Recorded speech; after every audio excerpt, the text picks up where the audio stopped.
Good morning, students. Today we will study our next chapter, Understanding Laws.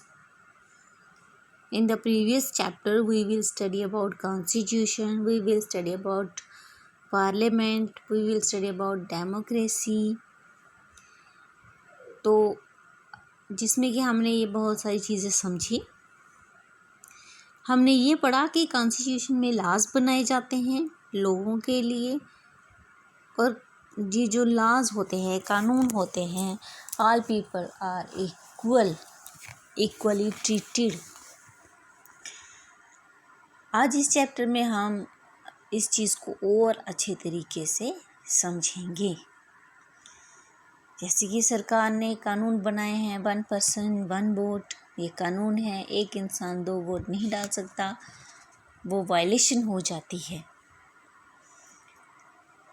जैसे child labour हो गया, पहले छोटे बच्चों से काम करवाया जाता था। फिर सरकार ने, हमारी जो पार्लियामेंट है, उन्होंने कानून बनाया कि जो 14 साल से कम उम्र के बच्चे हैं, जो भी उनसे काम करवाएगा वो गैर कानूनी होगा। मैरिज एक्ट बनाया गया कि 18 साल से कम उम्र के बच्चों की शादी नहीं कर सकते हैं, वो भी गैर कानूनी है। जो भी इन लॉज का पालन नहीं करते हैं, इन लॉज को फॉलो नहीं करते हैं, उन्हें कोर्ट जो है वो सज़ा देती है। और इससे जो है डेमोक्रेसी भी अच्छे से फंक्शन कर सकती है, और हमारे राइट्स भी जो हैं वो सुरक्षित रहते हैं, और सिटीजन्स भी जो है वो सेफ रहते हैं। ठीक है प्यारे बच्चों, आज इस चैप्टर में हम इसी को अच्छे तरीके से समझेंगे। ये do all laws apply to all, कि जो कानून है ये सभी के लिए एप्लीकेबल हैं।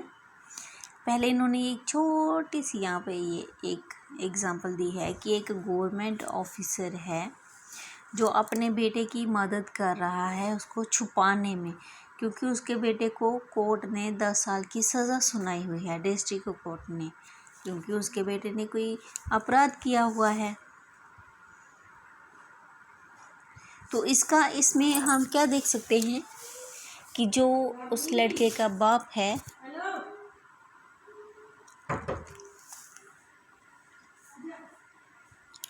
वो अपने बेटे की मदद कर रहा है, हालांकि उसका बेटा अपराधी है, फिर भी वो उसकी मदद कर रहा है। तो क्या ये कानून की वायलेशन नहीं है?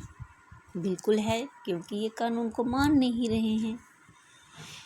तो ये जो स्टेटमेंट है, the above is a clear case of the violation of law, ये जो केस है इसमें वायलेशन ऑफ लॉज हो रही है, यानी कि कानून का हनन होना, कानून को ना मानना हो रहा है। जैसे कि हमने पिछले चैप्टर में पढ़ा कि जो कॉन्स्टिट्यूएंट असेंबली है वो अपनी मर्जी नहीं कर सकती है, क्योंकि वह इंडिया में डेमोक्रेसी है।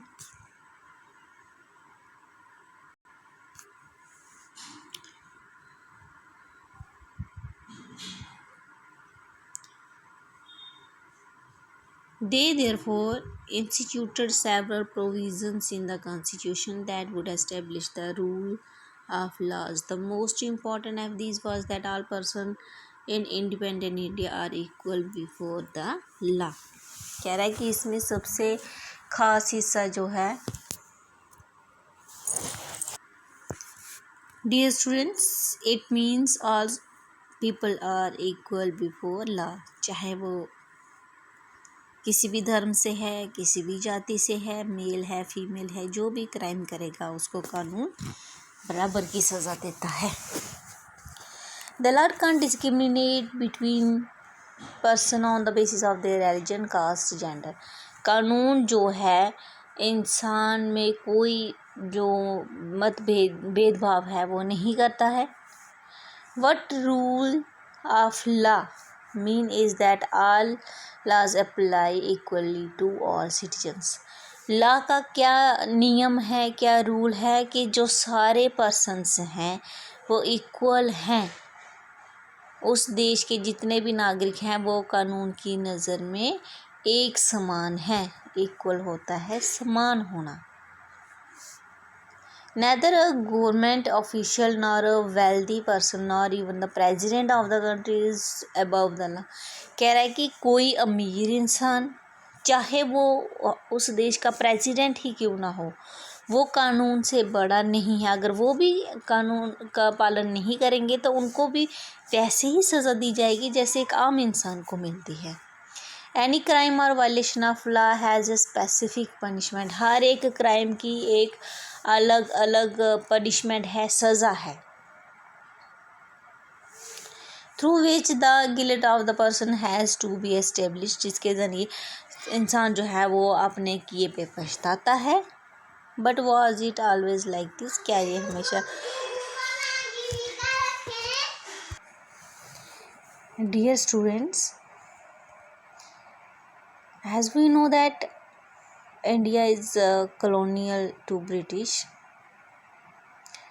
इंडिया जो है वो गुलाम था अंग्रेज़ों का।